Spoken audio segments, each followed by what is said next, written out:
हाल में देवी काली को लेकर कई तरह की बातें कही गईं। किसी ने देवी को अपनी फिल्म में सिगरेट पीते दिखा दिया, तो किसी ने उन्हें मांस खाने वाली और मदिरा पीने वाली देवी बता दिया। इसके बाद कई बयानवीर मैदान में आमने सामने आ गए। ऐसे में हमें लगा कि आपको देवी काली के बारे में कुछ ज्ञान की बातें बता दें। आखिर काली को मूर्तियों और तस्वीरों में जिस तरह दिखाया जाता है, उन सब का मतलब क्या है? टॉपिक थोड़ा जटिल है, इसलिए चाहे तो आप एक ही बार पूरा वीडियो ध्यान से देख लीजिए या फिर पूरा वीडियो 2-3 बार रिप्ले करके देख लीजिए। तो चलिए शुरू से स्टार्ट करते हैं। सबसे पहले तो ये कि हम देवी देवताओं की मूर्ति, तस्वीर या आकृति बनाते ही क्यों हैं? तो दरअसल जिन चीजों का कोई निश्चित आकार नहीं होता या जो चीज हमें खुली आंखों से नजर नहीं आती, उन्हें जानना समझना मुश्किल होता है। इस मुश्किल को आसान करने के लिए हम उनके कुछ आकार गढ़ लेते हैं। इन्हें आप प्रतीक भी कह सकते हैं। ऐसा आप कई दूसरे मामलों में भी देख सकते हैं। जैसे कोई आपसे कहे भारत सरकार, तो आपके मन में कौन सी तस्वीर उभरेगी? सरकार का न तो कोई निश्चित आकार होता है और न ही कोई खास रंग रूप। ऐसे में किसी प्रतीक की जरूरत पड़ती है। लेकिन आप जैसे ही ये छोटा सा चिन्ह देखेंगे तो समझ जाएंगे कि भारत सरकार की बात हो रही है, बिहार सरकार की बात हो रही है या यूपी सरकार की बात हो रही है। इसी तरह ये कोई सजावटी खंभा नहीं है, इसका भी कुछ अलग मतलब है और इन सब का भी कुछ खास मतलब है। इसी तरह हमारे ऋषि मुनियों ने यह अनुभव किया कि इस ब्रह्मांड को जरूर कोई न कोई शक्ति चला रही है। हमारी धरती, सूरज, चांद, सितारे सभी निश्चित नियम से बंधे हैं, तभी तो ये समय पर ठीक ठीक अपना काम कर रहे हैं। तो हमारे ऋषि मुनियों ने उस अदृश्य शक्ति का नाम दिया ब्रह्म। अब उस ब्रह्म की पूजा पुरुष रूप में भी होती है, स्त्री रूप में भी होती है। जब स्त्री के रूप में पूजा आराधना करते हैं तो उसे शक्ति का नाम देते हैं। आप ही बताइए, इस दुनिया में शक्ति के बिना कोई कुछ काम कर पाता है क्या? इसलिए लोग शक्ति की पूजा करते हैं। इस शक्ति की उपासना माता या देवी के रूप में की जाती है। सनातन धर्म में ये शक्ति या देवी मूल रूप से एक ही है, लेकिन उनके रूप अनेक हैं। इनमें से 3 सबसे प्रधान रूप हैं, महाकाली, महालक्ष्मी और महासरस्वती।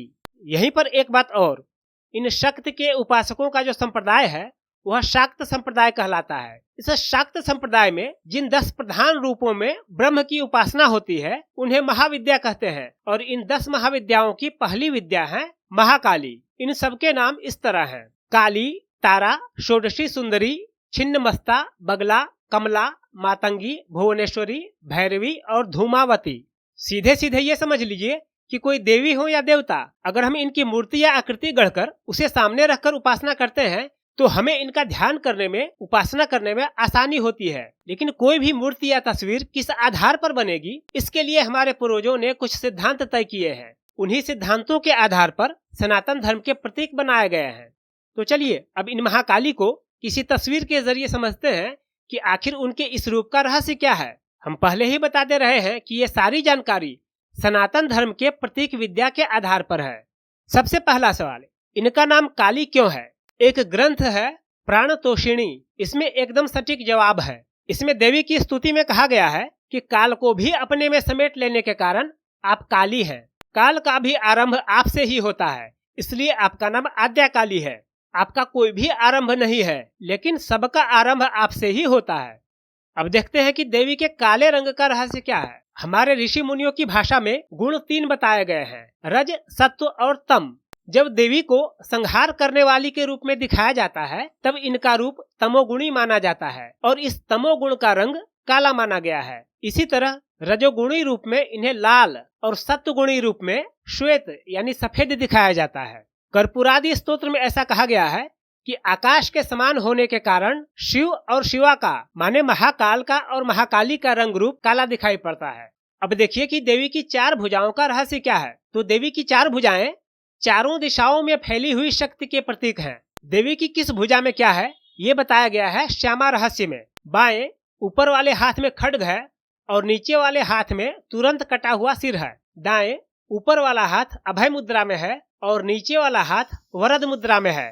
जो खड्ग है ये केवल संहार का प्रतीक नहीं है, इसका कुछ और भी मतलब है। शिव धर्मोत्तर और योगिनी तंत्रम में इस खड्ग को ज्ञान खड्ग कहा गया है। देवी से स्तुति की गई है कि आप ज्ञान खड्ग से हमारे कर्म बंधनों को काट डालिए। योगिनी तंत्रम में कहा गया है कि हे देवी, आप ज्ञान खड्ग से पाप और पुण्य रूप पशु को काट देती हैं। अध्यात्म में चाहे पाप हो या पुण्य हो, दोनों को पशु कहा गया है, क्योंकि दोनों ही बंधन के कारण माने गए हैं।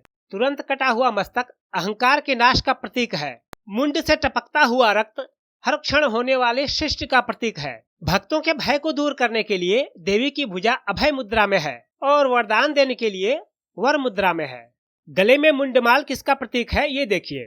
प्रलय में सबका नाश हो जाता है, फिर सृष्टि होती है। इसी सृष्टि के लिए देवी काली संसार के बीज को गले में धारण करती है, तो मुंडमाल को सृष्टि के बीज का प्रतीक माना गया है। कमर में शवों के हाथों की माला क्या दिखाती है ये समझिए। ये शव कौन है? ये वे हैं जो जीवन से मुक्त हो चुके हैं, जिनकी वासनाएं समाप्त हो चुकी है। इन शवों के हाथ कर्म बंधन के प्रतीक हैं, जिन्हें देवी काली छिन्न करके भक्तों को मुक्ति देती हैं। देवी काली का शमशान क्या है? तो इन शवों का वासना से रहित हृदय ही काली का शमशान है। काली यही निवास करती है। देवी काली को दिगंबरी क्यों दर्शाया जाता है?